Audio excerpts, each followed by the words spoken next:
New day, new trouble. I don't know if it was the anticipation of being up close to someone who almost became a gorehound being too much to handle, forcing her brain to produce all those brain chemicals that turn common sense off, but she did something pretty daring. Now, don't get me wrong, as Garou, you're going to do daring things all the time, but usually it's best to do those things with a pack, or to let the one with the proper skill set do it. You don't send your Aron to do negotiations, for example, when you have a perfectly handy Philodox to do it. Doesn't make sense unless you intend to exchange fists instead of sound arguments. More to the point, if you want to steal a USB key from another girl's locker, you send in a Ragabash, ideally one with any gifts like Open Seal, that literally opens any lock without any signs of tampering. They've also got a plethora of other gifts meant to infiltrate and leave no sign that you were ever there. Gifts like Pass Without a Trace. I mean, it's in the name. Blur of the Milky Eye that makes you hard to notice, and Scent of Running Water that makes it so that you can't be tracked by scent. Supremely useful when you're tailing Black Spiral Dancers. But no, Jane, after probably seeing way too many movies and armed with the overconfidence of youth, tried to make a grab for the key. You know, the one that may contain a clue to who is turning kids into gorehounds, and how, and maybe even why. As she did before, she listened in to the conversation between Vicky Kind's friends, in case they mentioned the key or its content. After a while, she heard someone say, "Oh, hey, here's your key back. That just wasn't my thing." It wasn't much to go on, but now she knew exactly where one of the keys was. So she rushed to change, and as she was heading out into the gym, she awkwardly pretended to bump into a girl and made for the backpack. It didn't go well. The girl's friend saw Jane's hand dart into the open front pocket and failed to retrieve the object. She tried to bluff, saying she didn't mean to, but they cornered her, really not buying it. They started calling her names for wanting the key so badly. I mean, they'd all seen the videos, so it's not like they really had the high ground there, but no one ever said Mean Girls fought fair. But you know who else doesn't fight fair? A cornered werewolf. Most people have a fight or flight instinct, but when rage is welling inside of you, it turns into more of a fight or tear limb from limb instinct. She took the relatively tame approach and throat punched the alpha mean girl and darted for the gym. Of course, less than 5 minutes later, she was in the principal's office. Now, some may celebrate the achievement of throat punching bullies, but for some reason, Miss Hale, the principal, wasn't enthralled. Something about violence absolutely not being allowed, go figure. The discussion did not go well. The girl she punched had difficulty at home. She was struggling with her grades, and Jane really should be helping her instead of unleashing. Okay, but where the hell were you when Vicky Kind was punching us 3 weeks ago? Jane roared, still pretty raged up. The principal lost a nerve there. We knew Vicky was the killer, but as far as the general population knew, she was just another victim. "Young lady!" she started loudly, clearly substituting far harsher names she'd have rather used. "How dare you bring her name into this? She died, torn apart, fucking dismembered, and you little..."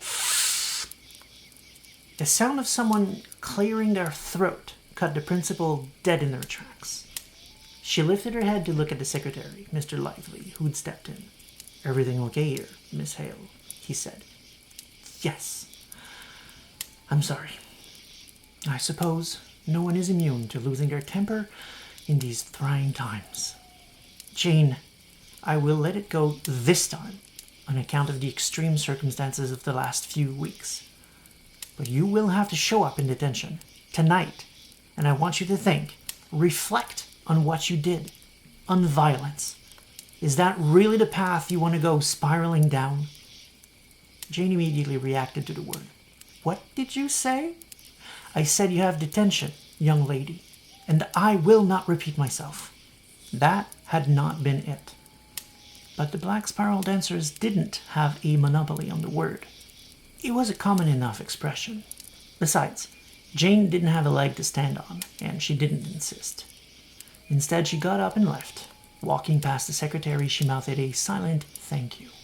His reply was just a smile that said, "Sure thing. I got you." The rest of the day was surprisingly awesome. She was the school hero. For the first time in her life, she had a little popularity. It wouldn't last, but it was fun for a day, which I guess is as good a warning against a worm as any. Instant, violent gratification is tempting. It's easy and satisfying, especially for creatures like us, with rage burning in our veins. It isn't hard to imagine taking a liking to this popularity and doing it again and again until the urge worm of violence has its claws into our souls, turning us into a minion of the worm, or a regular Joe into a gorehound. Miss Hale hadn't been wrong. Violence was a slippery slope. Now, as fun as the rest of the day had been, Jane had a problem. She had to meet Edith, but she also had to spend a couple of hours in detention. Those two things were incompatible. Sitting alone in detention, she weighed her options. There were no teachers, due to a scheduling snafu, but the janitor was working nearby, and he'd been told to report anything untoward. If she left that way, she was toast. But what else could she do?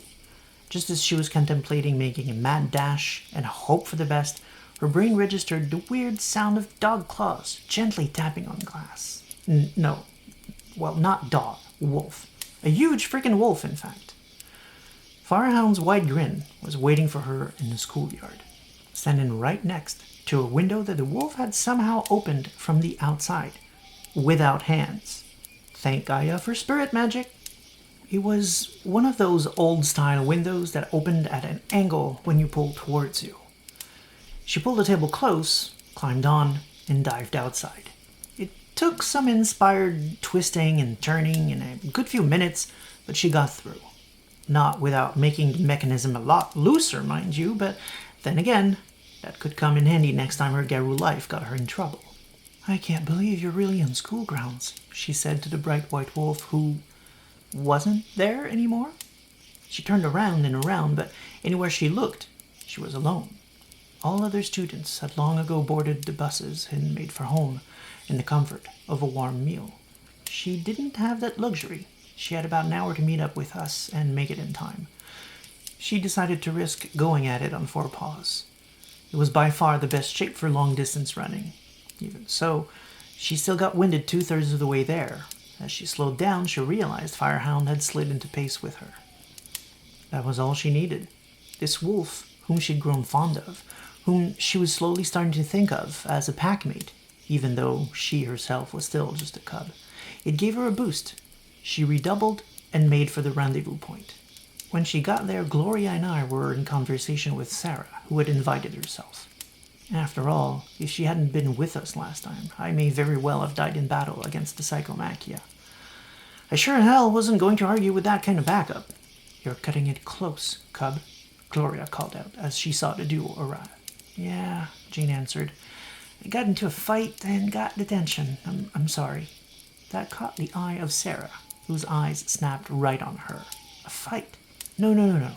You can't do that, little angel. You heard Stormclaw. That's all he's waiting for you to mess up and hurt some kid so he can rile up the Sept against Dreadhorn. Anger and violence is not the solution here. It only very rarely is." "I'm sorry, Sarah. I didn't mean to. I tried to grab the key I told you about, but they saw me and they backed me into a corner. I felt attacked, and I didn't handle it well." "No, you did not," agreed the master of the Rite. "When you allow anger to take over you, allow the worm into your heart, you allow it to drive a wedge between us all, to drive us further apart. Let me be clear.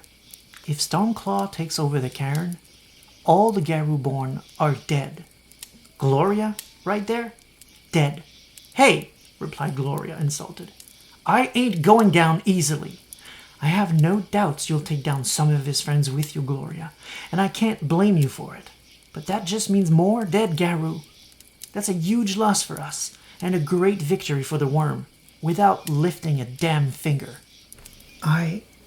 Wow," replied Jane. I didn't realize there was so much writing on this. Sarah sighed, and then began explaining. My dear, the Garou have a long history of not realizing such things until we're in the middle of a war, and then pretending like it was really the victim's fault. And we keep warning them, and it keeps happening. Don't fall for that, little angel. Not here. Not now. I won't. I'm sorry, Jane said. What do you mean we keep warning them? Us. My tribe, Sarah replied. The Children of Gaia. I saw where this was going and tried to stop Sarah. We didn't have time for the tribe speech, but she shushed me. We'll talk as we walk, she insisted. She clearly needs to hear this, and it's not that much further. We fell into step with them. Gloria in front, ready for action. Firehound was somewhere, making sure Edith wasn't nearby because we couldn't let her listen into what Sarah had begun teaching the cub about her tribe. Now, when I say tribe, little angel, understand that I use the term only to simplify the conversation. We don't actually support the concept of tribe.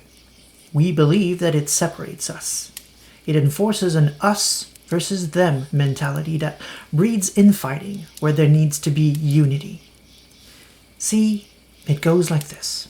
The Silverfangs, she pointed to Gloria, who grunted in discontent before she even knew what the tale was going to be.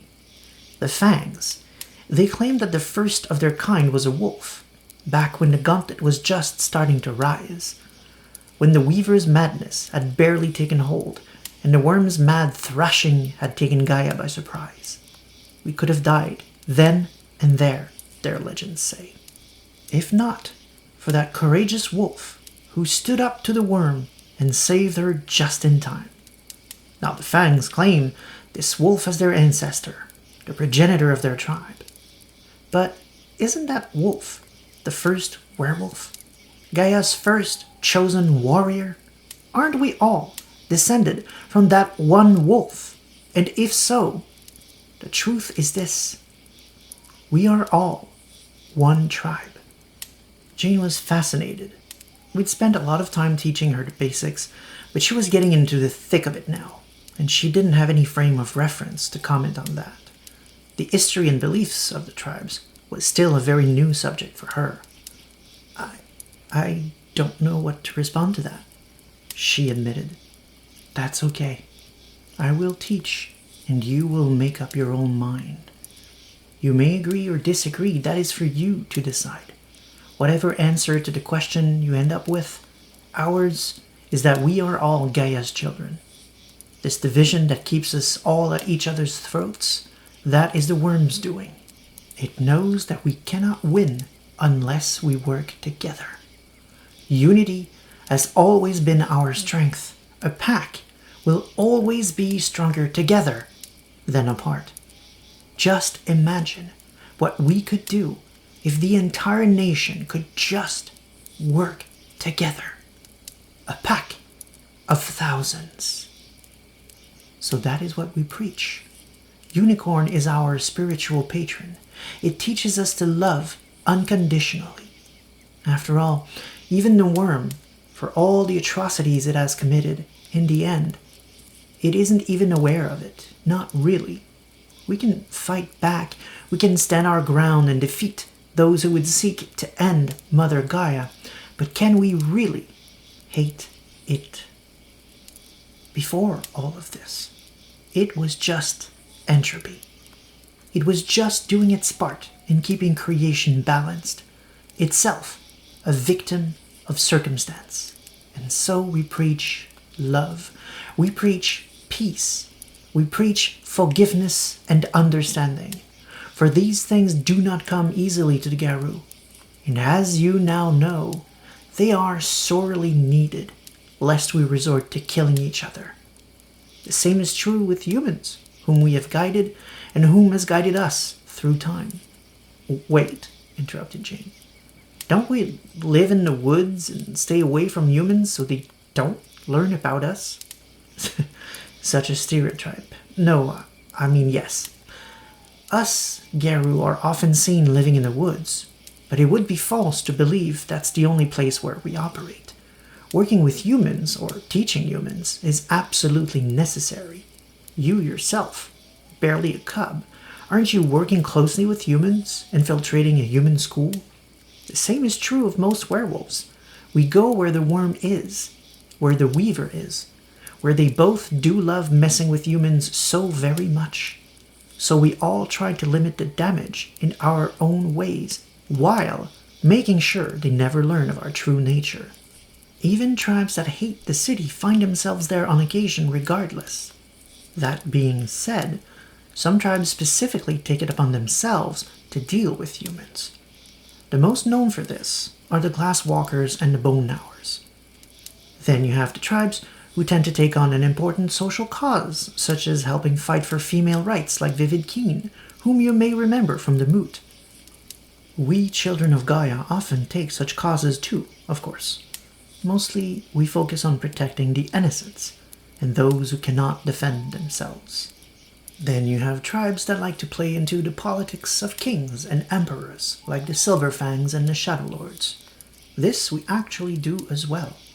We have often nudged civilization one way or another, but not for riches or political gains. We have done so to avoid wars when we could. In ages past, we taught humans to bind worm spirits beneath dolmens and standing stones. We taught them the old ways of worship.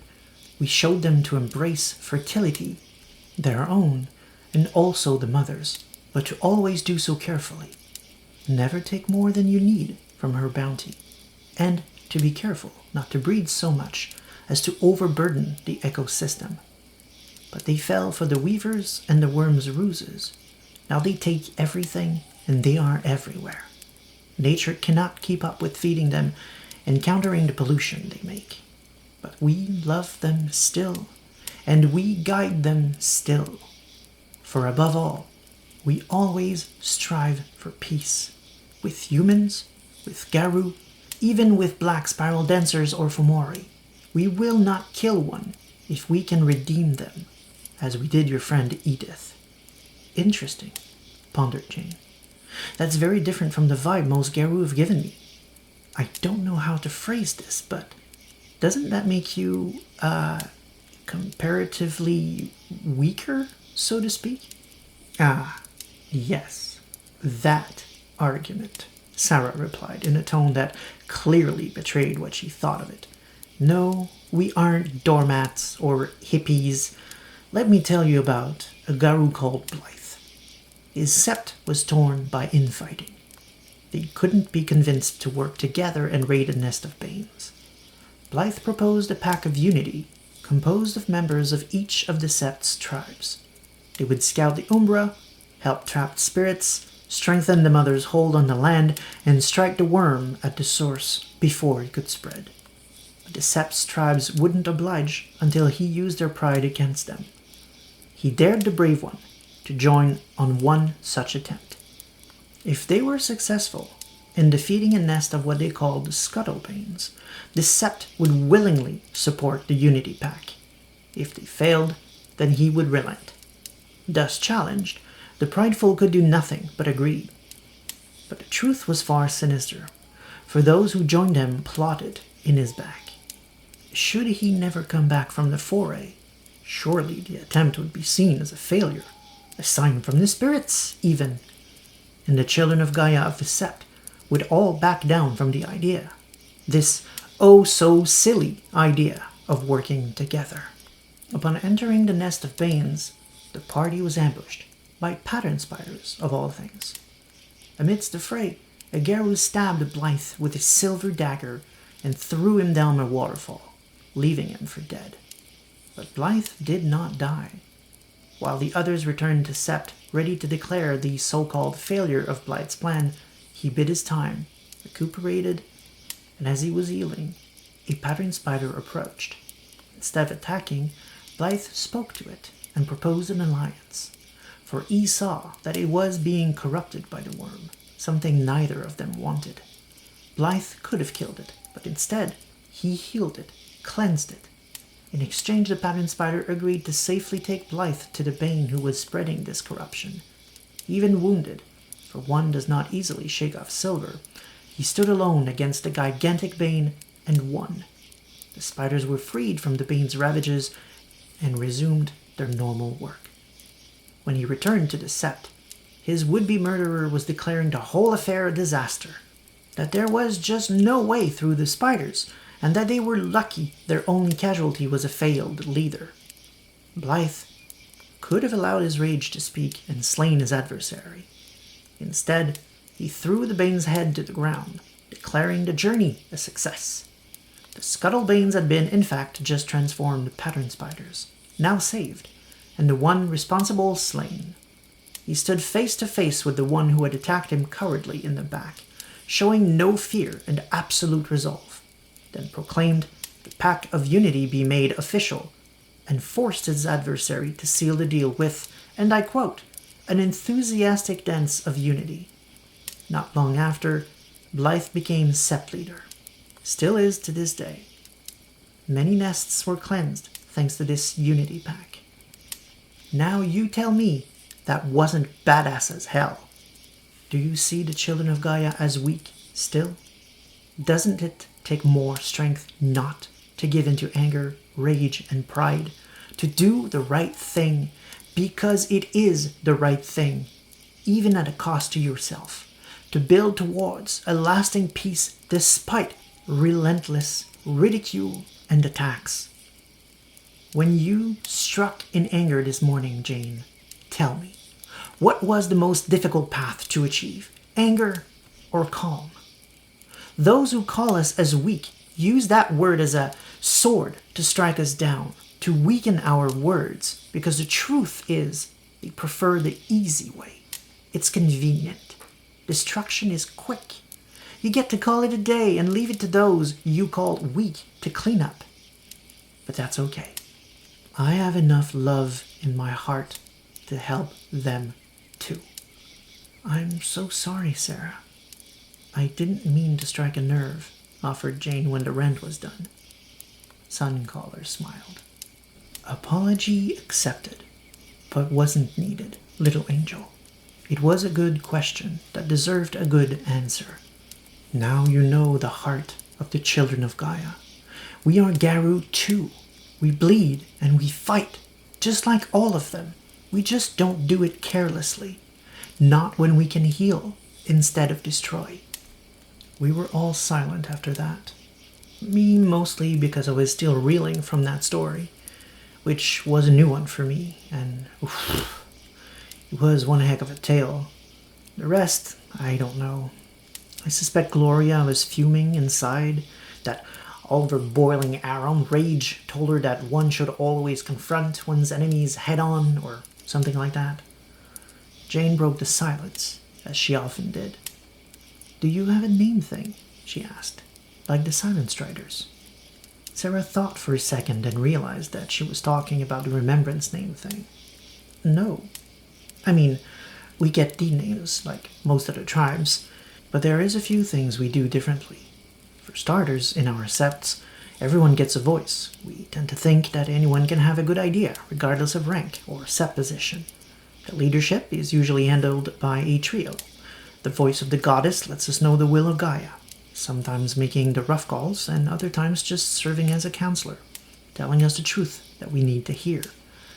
The arm of the goddess is in charge of making the goddess's will happen. And then the heart of the goddess is more of a deep philosophical thing. They are consulted on high-level concepts and issues of morality, but most of the time, their task is just to exist. I know that's hard to grasp, but the heart of the goddess is someone with a certain energy to them that just, I don't know, they vibe. Being around them makes things more clear, makes us calmer, like a favorite aunt you can always talk to about anything, you know? We also have 2 sept positions that you won't find anywhere else. The green branch speaks on behalf of nature, those little spirits like small lizards or plants who can't speak for themselves. The green branch will let us know if anything needs to be done to help them out. And then there's the cut branch, who speaks for the ancestors. They reach out to everyone's ancestors in case any of them take issues with our actions or were personally slighted by someone. Gloria interrupted. Her eyes had caught a glimpse of Firehound. You about done, Suncaller? We're getting dangerously close for such talks. Yes. Yes, I am, the Thurge replied. Good, because I've had about as much of that as I can stomach. Get ready. This has been A Rite to Remember, Season 2, Episode 4, a series of lore videos for Legacy Werewolf the Apocalypse, presented through an immersive narrative. Full disclosure, I do not have credit for the story of Blythe. I took it straight from the comic in the first edition Children of Gaia tribe book because it describes really well the difficulties of keeping calm in the face of extreme adversity while still demonstrating that the tribe absolutely can and do kick ass. You may be surprised to hear that the Children of Gaia, often called Cognians by fan, are much reviled by many. After all, some reflect, if the game is about rage and blood and battle, then the Children of Gaia don't fit. But they are the counterpoint, the opposite end of the rage spectrum. As such, they play a crucial role in the game. As should be obvious by now if you've been listening to all these videos from the start, Werewolf is a deeply political, spiritual, and philosophical game. On the surface, the Garou are described as bloody and rage-filled, angry and abusive. But there are also themes of questioning the way, regular mentions that rage and muscles are just not enough, that the old ways aren't working. The game expects players to challenge assumptions and try to make the Garou nation better. Remember when I told you all about that back in the Galliard episode? Well, there's a whole entire tribe pretty much built for that. You want your game to be about thinking first and raging second? Discuss deep ethical issues? Fight for what's right at all costs, even if it means defy the will of the set? You want to roleplay how your pack plans a peaceful manifestation, only to find that some fummery are planning to make things turn violent? This is the tribe for you. It bears noting that a lot of folks find offense with the stereotype they are often branded as, which is, if you'll excuse the term, hippies. Sure, some Cognians might cry over a dead plant or hug a tree, but that doesn't mean they all do, not by a long shot. The big thing is that they worship Gaia a little more than most. Gaia who made all things. They merely recognize that and attempt to keep her creations safe and content. All of her creations, from plants to frickin' grizzly bears. You try and hug a grizzly bear, I'll wait. It is also false to assume they aren't warriors. They prefer peace. There's a nuance. Even their patron unicorn understands that sometimes you must beat something to a bloody pulp. He even created a spirit called Black Unicorn to serve as a pack patron that encourages those who go to war to fight with nobility and defend the innocents. Children of Gaia will fight tooth and nail for a just cause. The other thing that gets them a bad rep is that a few of their rituals include a little more sex than some may be comfortable with, and that's valid. You don't have to be okay with that. Feel free to ignore that at your table. I would be remiss if I did not mention Iskaku, the Way of the Staff. It's a martial art designed to be used with a bow or a staff. The idea is that the martial art is meant to be non-lethal. Some love it, some hate it. Your mileage may vary, really. It's nothing deeply rooted in the tribe. If you don't want to mess with new complicated combat rules, ignore it. If that sounds fun, the rules can be found on page 81 of the Children of Gaia Revised Tribe Book. As for W5, mostly I was hoping to give them a deeply spiritual vibe, exploring their unique ties and rituals to nature without painting too heavily in the lovey-dovey, because even Gaia isn't all about love. She does have a strong nurturing side, but she also represents the cruel, primal, dangerous side of nature. She's both the bounty of the life-giving fruits and the deadly strike of a tiger. And the Children of Gaia should know that. They should strive for peace and unity, but their warrior side shouldn't be limited to a couple throwaway lines most folks won't notice or remember. They don't have to throw the first punch, but show them in the trenches of important issues, protecting the innocent during a manifestation turned south. Show them taking names when the authorities abuse their power to oppress instead of protecting. Show them actually doing something other than just preach and greet the sun every morning. And it kinda actually did go in that general direction. Now they're about using rage as a tool for good, healing others, and also now they really care about exploring the mysteries of the Umbra for some reason. With the new take on Unicorn as a mysterious mystical entity herself, it works overall. It's stepping like a wild raging monkey all over what used to be older brother and silent strider themes, but it does work for W5.